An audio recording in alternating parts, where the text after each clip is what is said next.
Alright guys, a quick one. Here, I'll detail how to turn on dual control on iPhone. So if at the end of this you found this offer informative, please don't forget to like and then subscribe. Now, to enable or turn on dual control on your iPhone, all you simply need to do is go ahead and open the settings app. Scroll down, locate and click on accessibility. Scroll down and click on eye tracking.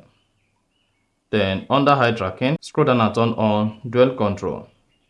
Then it should say with dual control, maintaining your gaze still for a specific duration.